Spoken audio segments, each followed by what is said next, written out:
Good afternoon guys, स्वागत है एक बार फिर से आप सभी का study service online coaching academy Shimla में। तो आज का हमारा जो लेक्चर है which is related to physics के हम जो है वो बहुत ही इम्पॉर्टेंट क्वेश्चन सीरीज़ जो है वो हमने स्टार्ट की है आप सभी के अपकमिंग एग्ज़ाम के लिए। तो आई होप आप सभी जो है वो वीडियो को देखेंगे, अच्छे से जो है वो समझेंगे चीज़ों को और लाइक करेंगे, शेयर करेंगे अपने दोस्तों के साथ। अगर कोई स्टूडेंट फर्स्ट टाइम विज़िट कर रहा है तो चैनल को सब्सक्राइब करे, बेल आइकन को प्रेस करे ताकि आने वाली सभी वीडियो की नोटिफिकेशन जो है वो उस तक पहुंच सके। तो इससे पहले मैं आपको बता दूं, हमने जो है वो चैप्टर 1 यूनिट्स एंड मेजरमेंट से जो है वो स्टार्ट किया था और इससे पहले मैं मैकेनिक्स पार्ट 1 जो है वो आप सभी के लिए डिस्कस कर चुका हूं। तो इस वाले टॉपिक में, इस वाले चैप्टर में हम जो है वो चीज़ें डिस्कस करने वाले हैं फोर्स, इनर्शिया और न्यूटन लॉ ऑफ मोशन के ऊपर हम बात करेंगे। लीनियर मोमेंटम के ऊपर जो है वो क्वेश्चन होंगे, क्योंकि लीनियर मोमेंटम एक ऐसा टॉपिक है जहाँ से क्वेश्चन जो है वो रिपीटेड और बार बार जो है वो पूछे जाते हैं। तो चलिए स्टार्ट करते हैं आज के सेशन को।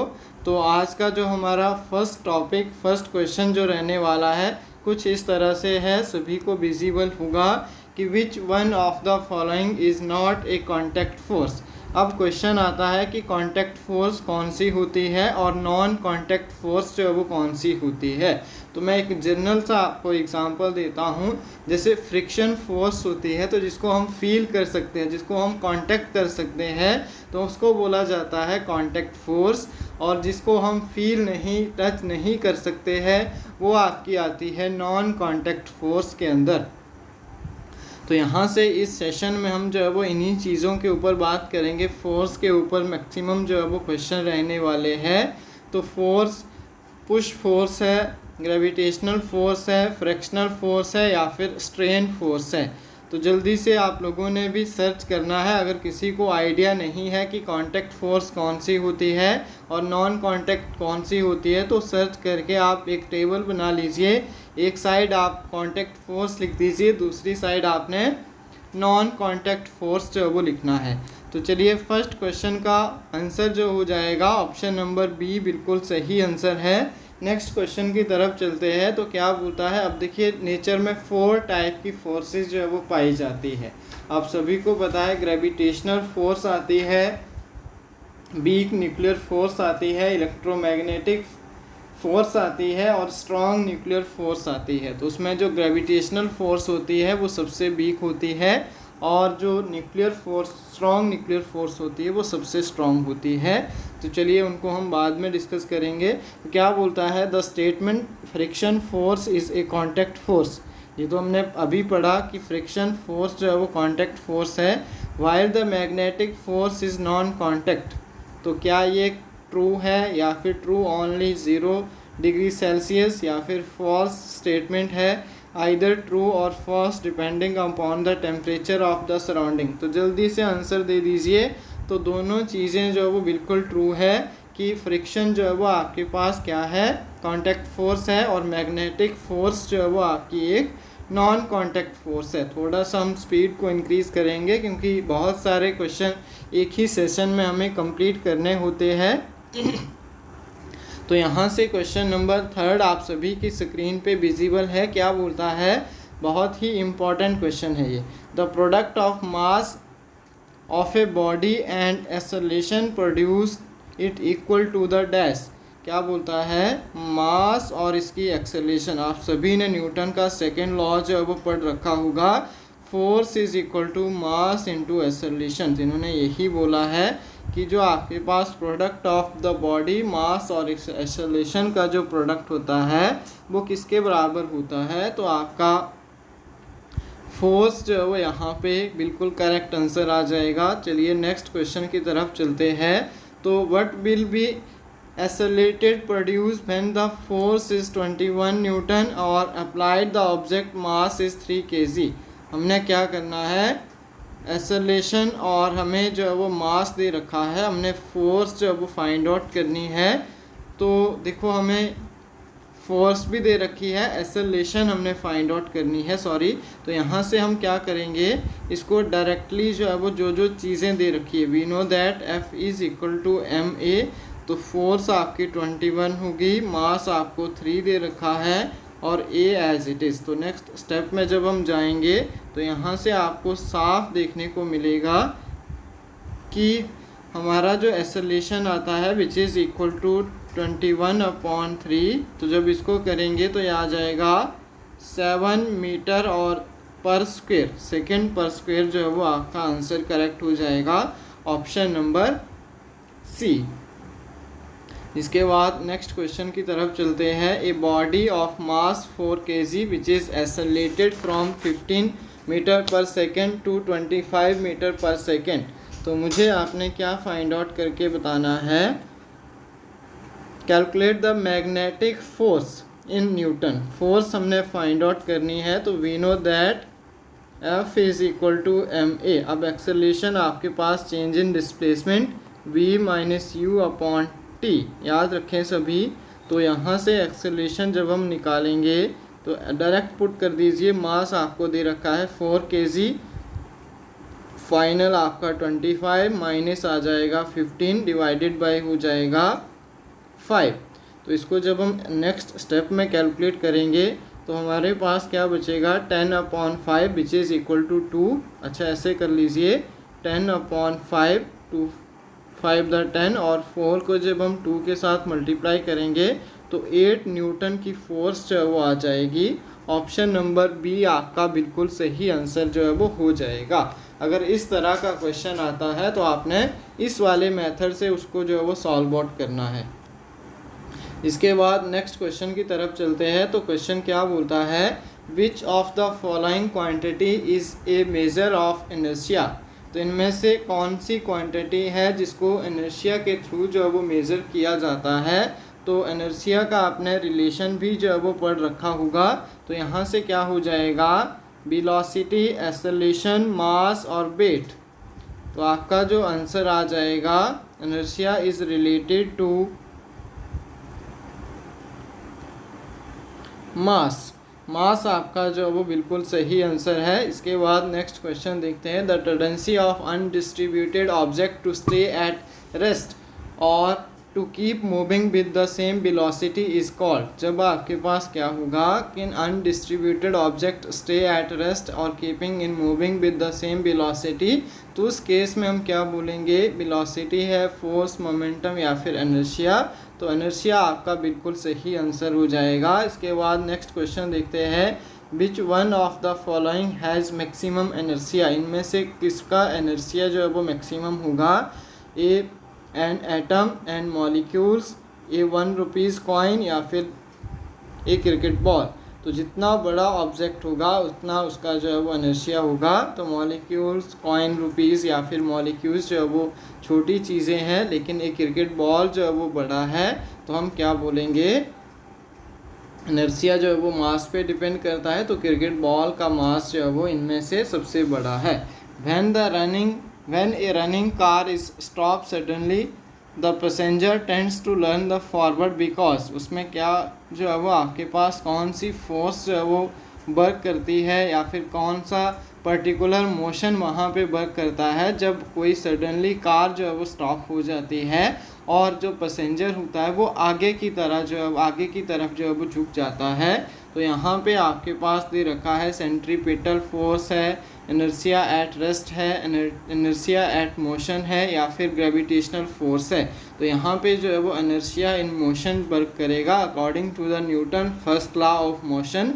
We know that the inertia of a motion that the properties of ununiform moving bodies, ठीक है, ununiform moving body due to which it resist to change in its state और यूनिफॉर्म मोशन। वही उसको जो है वो resist करती है to change its state as well as uniform motion. Therefore the passenger is running car learn forward when the car is stop suddenly. तो हम क्या बोलेंगे, इनर्शिया ऑफ मोशन जो है वो वहाँ पे वर्क करेगा। नेक्स्ट क्वेश्चन की तरफ चलते हैं। The momentum is measured by the product. बहुत बार क्वेश्चन जो है वो पूछा जा चुका है, तो बहुत इंपॉर्टेंट क्वेश्चन है। 4 स्टार 5 स्टार जितने देने हैं दे दीजिए। क्या बोलता है, मोमेंटम जो होता है किसी भी बॉडी का, इसको हम P से डिनोट करते हैं, which is always equal to mass into velocity. याद रखना है सभी ने, मास इंटू वेलोसिटी जो है वो आपका मोमेंटम मेज़र किया जाता है इससे। और दूसरी चीज़ याद रखनी है, कई बार आपको मास और वेलोसिटी दोनों जो है वो चीज़ें दे रखी होती है और एग्जामिनर क्या पूछता है, मोमेंटम की वैल्यू पूछता है, तो इस वाले पर्टिकुलर फॉर्मूले से आप जो है वो निकाल सकते हैं। चलिए नेक्स्ट क्वेश्चन की तरफ चलते हैं। Two bodies A and B are moving with equal velocity, the mass B is double that of A. In that context which one of the following statement is correct. तो answer करना है सभी ने कि दो बॉडी है जो कि आपस में क्या है, इक्वल वेलोसिटी से जो है वो मूव कर रही है, बट मास जो है वो एक दूसरे का डबल है। तो हम क्या जानते हैं, मोमेंटम जो होता है m इंटू बी। यहाँ पे क्या बोला है, hence the velocity are same, hence the momentum are depends upon the mass of the body. क्या होगा, जब वेलोसिटी जो है वो सेम हो जाएगी तो आपका जो मोमेंटम है which is directly proportional to mass के ऊपर डिपेंड कर देगा। Hence the momentum of B will be double that of A. क्या बोलता है, the momentum of B will be double that of A. तो हमारा जो ऑप्शन नंबर ए होगा which is the correct answer. Momentum जो हो जाएगा बी का वो भी डबल होगा, क्योंकि डायरेक्टली प्रोपोर्शन है, तो जैसा बी डबल है उसी तरह आपके पास दोनों एक दूसरे के डबल जो है वो हो जाएंगे। नेक्स्ट क्वेश्चन की तरफ चलते हैं। ऑप्शन नंबर फर्स्ट जो है वो इसका बिल्कुल सही है। नेक्स्ट क्वेश्चन की तरफ चलते हैं। रॉकेट propulsion या फिर the working of rocket is based on the principle of. तो किसके ऊपर बेस्ड है रॉकेट का जो आपके पास कंसेप्ट है, तो बहुत आसान क्वेश्चन है। कंजर्वेशन ऑफ मोमेंटम है, कंजर्वेशन ऑफ मास है, या फिर आपके पास कंजर्वेशन ऑफ एनर्जी है, कंजर्वेशन ऑफ एंगुलर मोमेंटम है। तो आपने याद रखना है रॉकेट propulsion जो है वो आपका कंजर्वेशन ऑफ मोमेंटम का एक एग्जांपल आता है। इसी तरह से आपका रॉकेट propulsion के अलावा और भी बहुत सारे जो है वो आपके एग्जाम्पल आते हैं, उनको भी पढ़ना है आप लोगों ने। इसके बाद नेक्स्ट क्वेश्चन की तरफ चलते हैं। A body of mass 8 kg is moving with the velocity 4 metre per second. बहुत इंपॉर्टेंट क्वेश्चन है, इस तरह का क्वेश्चन रिपीटेड है और पूछा भी जाता है, तो इम्पॉर्टेंट है for your examination point of view. क्या बोलता है, मोमेंटम फाइंड आउट करिए। मास दे रखा है आपको और वेलोसिटी दे रखी है। तो 8 को जब हम 4 के साथ मल्टीप्लाई करेंगे तो 32 आ जाएगा। और अगर यूनिट लगाना चाहते हैं तो मास केजी में और वेलोसिटी मीटर पर सेकेंड, तो 32 आपका जो है वो आंसर आ जाएगा, ऑप्शन नंबर सी। इसी तरह नेक्स्ट क्वेश्चन देखिए, बहुत सारे न्यूमेरिकल है लेकिन आसान वाले न्यूमेरिकल है। आपको अगर फॉर्मूला आता है तो आप इजीली जो है वो क्या कर लेंगे, क्वेश्चन को सॉल्व कर लेंगे। क्या बोलता है, a car of mass is 1000 kg is moving with the velocity of 72 kilometre per hour, find the momentum.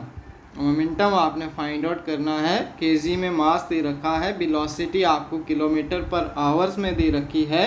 तो जब हम वेलोसिटी को किलोमीटर आवर से जो है वो मीटर पर सेकेंड में चेंज करते हैं तो आपको पता होना चाहिए 5/18 से इसको क्या करेंगे, मल्टीप्लाई करेंगे। तो 5/80 सब से जब इसको मल्टीप्लाई करेंगे तो यहाँ से आपके पास 18 4 हो जाएगा 72। तो 20 मीटर पर सेकेंड आपकी वेलोसिटी आ गई, मास आ गया 1000। तो मोमेंटम निकाल लीजिए, मास इंटू वेलोसिटी। मास आ गया आपका 1000, वेलोसिटी आ गई 20, तो ये आ जाएगा 20,000 kg metre per second. Option number C आपका बिल्कुल सही आंसर हो जाएगा इस पर्टिकुलर क्वेश्चन के लिए। और अभी तक आप लोगों ने अगर वीडियो को लाइक नहीं किया है, आपको सच में लग रहा है कि ये वीडियो हमारे लिए हेल्पफुल है, तो वीडियो को लाइक करना है और एक एक शेयर ज़रूर करिए सभी स्टूडेंट अपने दोस्तों के साथ। तो which scientist gave the law of motion, law of motion जो है वो किस साइंटिस्ट ने दिए थे? जल्दी से आंसर करेंगे। गैलीलियो, न्यूटन, आइंस्टीन या फिर बॉयल। तो बॉयस लॉ आप सभी जानते हैं, गैलीलियो टेलीस्कोप, आइंस्टीन ने रिलेटिव थ्योरी, तो न्यूटन जो है वो बचते हैं। तो न्यूटन ने क्या दिया था? लॉ ऑफ मोशन जो है वो दिए थे। Newton first law is known as, Newton law of motion जो फर्स्ट था उसको हम अनदर नेम से क्या जानते हैं? तो ग्रेविटी है, लॉ ऑफ इनर्शिया है, law of conservation of momentum है, या फिर वर्टिकल मोशन है। जल्दी से आंसर कर दीजिए। इस क्वेश्चन के लिए क्या आंसर जो है वो करेक्टली सही हो जाएगा?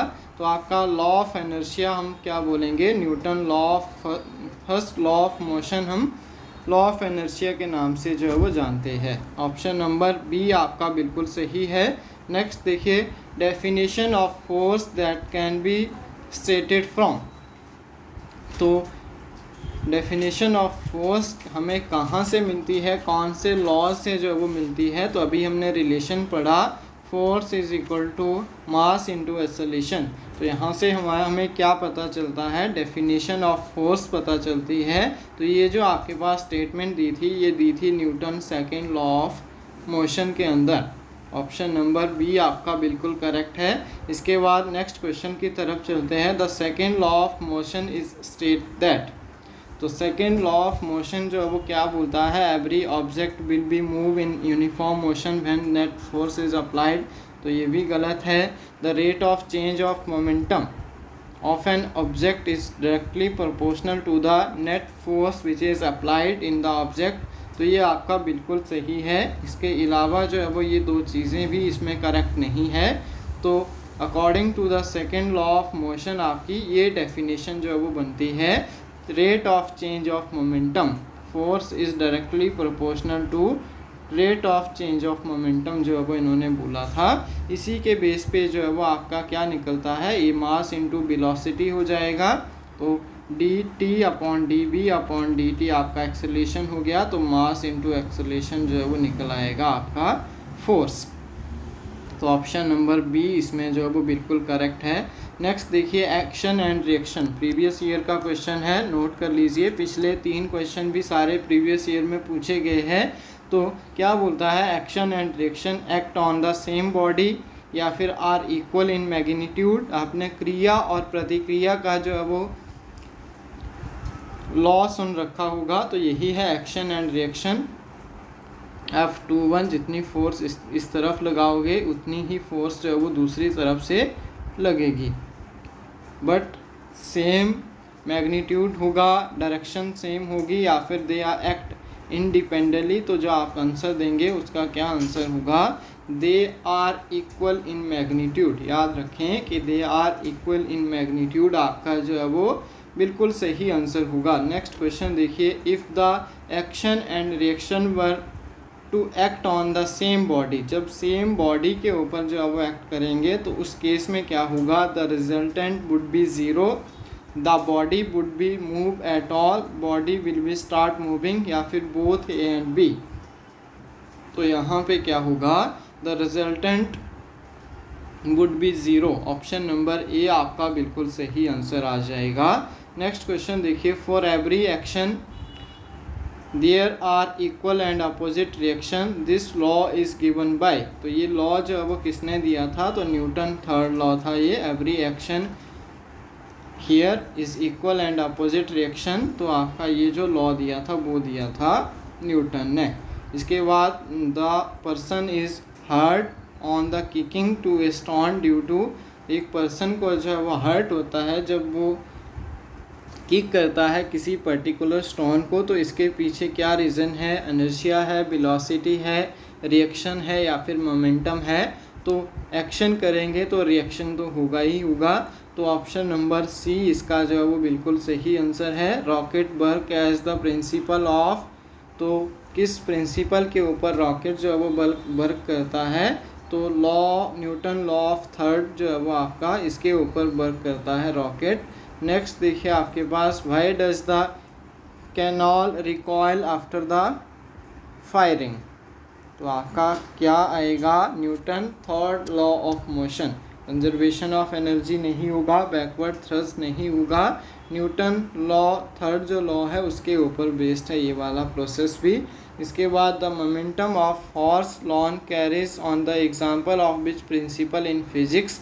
तो ये भी आपके पास एग्जाम्पल है किसका, न्यूटन थर्ड लॉ का। बहुत इंपॉर्टेंट एग्जाम्पल है, डायरेक्ट आपसे क्वेश्चन पूछ सकता है। तो the passenger bent forward due to the sudden brake to moving the bus, this law is followed here. तो क्या हो जाएगा, कौन से लॉ को ये फॉलो करेगा, तो पैसेंजर जो आपका सडनली ब्रेक्स जब मूव करते हैं तो आगे की तरफ झुक जाता है फॉरवर्ड डायरेक्शन में, तो Newton first law, law of inertia in motion हमने अभी पढ़ा। तो ऑप्शन नंबर ए इसमें जो है वो करेक्ट हो जाएगा। The conservation of momentum in A collision between the two particle can be understood on the basis of. तो किसके बेस के ऊपर अंडरस्टूड करते हैं हम, collision of between the two particle which is Newton first law है, Newton second law है, या फिर Newton second law of motion and Newton third law of motion है, या फिर कंजर्वेशन ऑफ एनर्जी। तो इसका जो करेक्ट आंसर हो जाएगा Newton second law of motion and Newton third law of motion, दोनों के ऊपर बेस्ड जो है वो। The rate of change of momentum of the body is equal to the resultant. तो जल्दी से आंसर कर दीजिए। तो ये हमने अभी पढ़ा, rate of change of momentum आपका फोर्स जो है वो हो जाएगा। इसके बाद sliding friction, slightly greater than the limiting friction, ये भी क्वेश्चन आता है, रिलेशन आपने फाइंड आउट करना है। स्लाइडिंग फ्रिक्शन वाले कंसेप्ट से जो रिलेशन निकल कर आता है बिटवीन द डिफरेंट फ्रिक्शन, उनको आपने पढ़ना है कि कौन सी फ्रिक्शन जो है वो ज़्यादा होती है और कौन सी कम होती है। तो यहाँ से आपके पास जो आंसर आ जाएगा slightly lesser than limiting friction, option number B आपका करेक्ट हो जाएगा। स्लाइडिंग फ्रिक्शन जो है वो स्लाइटली लेसर देन होती है किसके, लिमिटिंग फ्रिक्शन की। ऑप्शन नंबर बी आपका बिल्कुल करेक्ट है। नेक्स्ट देखिए, a person is standing on the frictionless horizontal ground. Frictionless horizontal ground पे कोई पर्सन जो है वो स्टैंड कर रहा है, तो how can he move by the certain distance by this ground. तो कैसे वो उस ग्राउंड पे जो है वो पर्टिकुलर सर्टन डिस्टेंस जो है वो मूव कर पाएगा, तो बिना फ्रिक्शन वाले सरफेस पे जाएगा तो उसको रोल करते हुए ही जो है वो जाना पड़ेगा। ऑप्शन नंबर डी इसका बिल्कुल सही आंसर है। नेक्स्ट क्वेश्चन देखते हैं, which of the following is hold true for friction. इनमें से आपके पास कौन सी स्टेटमेंट जो है वो ट्रूली होल्ड करती है फ्रिक्शन के लिए। तो फ्रिक्शन अपोज मोशन है, या फिर friction does not cause wear the tears, friction does not cause waste and of energy, friction does not produce heat. तो जल्दी से आंसर कर दीजिए। तो आपने फर्स्ट लाइन जब आप डेफिनेशन जो है वो फिजिक्स में पढ़ते हैं फ्रिक्शन की, तो आपको पता चलता है कि क्या होता है, फ्रिक्शन अपोज मोशन जो है वो फ्रिक्शन जनरेट करता है। तो यहाँ से आपके पास ऑप्शन नंबर फर्स्ट जो है वो आपका बिल्कुल करेक्ट आंसर हो जाएगा। इसके अलावा मैं आपको बता दूं कि स्टडी सर्विस जो है वो एक ऑनलाइन कोचिंग एकेडमी है जिसको शिमला से रेगुलेट किया जाता है।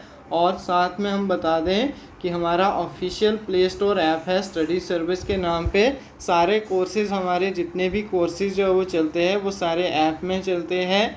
और अभी रनिंग वाले कोर्सेज़ के बारे में बता दूं तो सेक्रेटरीट क्लर्क है, और दूसरा जो हमारा कोर्स अभी रनिंग में है विच इज़ कॉम्बो कोर्स रहेंगे। एक स्टैटिक जीके है और एक स्टैटिक जनरल स्टडी के साथ आपको हिंदी, इंग्लिश और मैथ की क्लासेस भी मिलेंगी।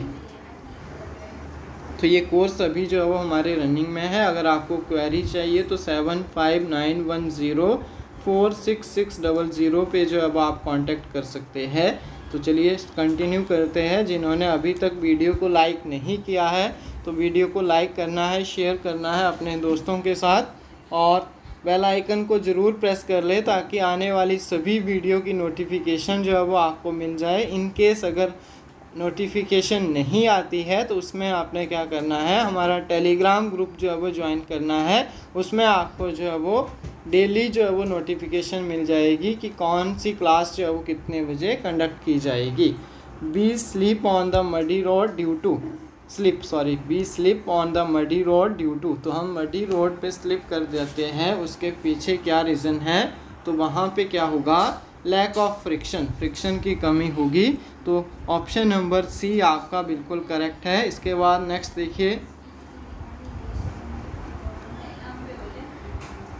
The function of the wall wiring in a wheel is, the function of wall warning in a wheel is to increase the friction, to convert kinetic friction into rolling friction, to convert the static friction into kinetic friction, या फिर just convenience।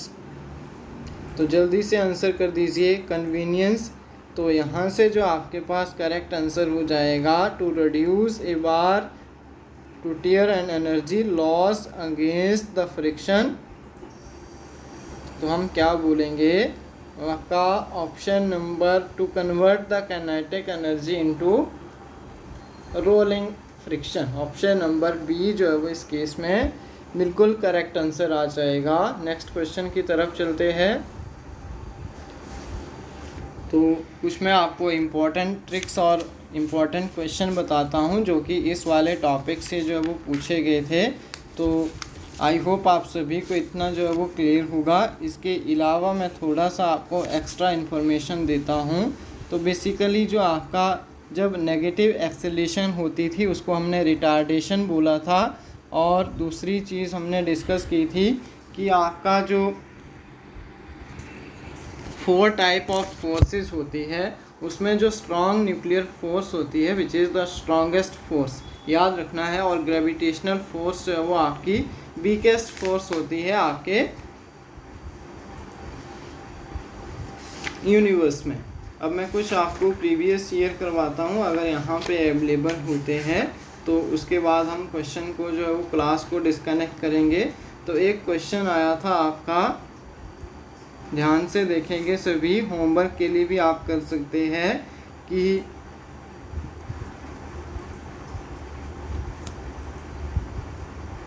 the kinetic energy of the body mass is equal to 3 kg and momentum is equal to 2 newton. Then उस case में आपने क्या करना है, kinetic energy find out करनी है। तो काइनेटिक एनर्जी वाला मास एनर्जी और वर्क पावर एंड एनर्जी में हम इस क्वेश्चन को सॉल्व करेंगे। बट आप लोगों के लिए होमवर्क के लिए क्वेश्चन है कि जब आपके पास मास 3 kg दे रखा है और मोमेंटम 2 न्यूटन दे रखा है तो मुझे काइनेटिक एनर्जी कितनी होती है वो फाइंड आउट करके बताना है। ऑप्शन है आपके सामने 2/3 जूल, 3/2 जूल है, 1 जूल है और लास्ट है आपके पास 4 जूल। तो जल्दी से आंसर करेंगे सभी स्टूडेंट। कमेंट बॉक्स में आप सभी के आंसर का वेट करूंगा। जिन्होंने भी वीडियो लास्ट तक देखी है वो कमेंट जरूर करें। और काइनेटिक एनर्जी और मोमेंटम का जो रिलेशन होता है P²/2m, याद रखें सभी। तो इस तरह से हम चीज़ों को जो है वो आगे धीरे धीरे करके जो है वो सीखते जाएंगे। इस वाले चैप्टर में आपने यूनिट्स को अच्छे से पढ़ना है और मोमेंटम वाला कंसेप्ट बहुत इम्पॉर्टेंट है। इम्पल्स वाला एक टॉपिक आता है और इनर्शिया और फोर्स, 4 टॉपिक को आप अच्छे से पढ़ लीजिए। इनके बीच में रिलेशन पढ़ लीजिए और इनसे रिलेटेड एक एक न्यूमेरिकल करेंगे तो आपकी चीज़ें और इजीली हो जाएंगी। और यूनिट्स इनके अच्छे से जो है वो याद करने हैं सभी ने। तो थैंक यू सो मच। इस वीडियो में हम इतना ही डिस्कस करेंगे, बाकी की चीज़ें हम नेक्स्ट क्लास में जो है वो डिस्कस करेंगे। तो आई होप आप सभी को सारी चीज़ें जो है वो इजीली क्लियर हुई होंगी। तो इसके बाद वाला सेशन जो होगा हमारा ग्रेविटेशनल के ऊपर होगा या फिर वर्क पावर और एनर्जी के ऊपर होगा, तो आपको इन्फॉर्म कर दिया जाएगा। तो काफ़ी है आज के लिए इतना। थैंक यू सो मच, मिलेंगे नेक्स्ट क्लास में।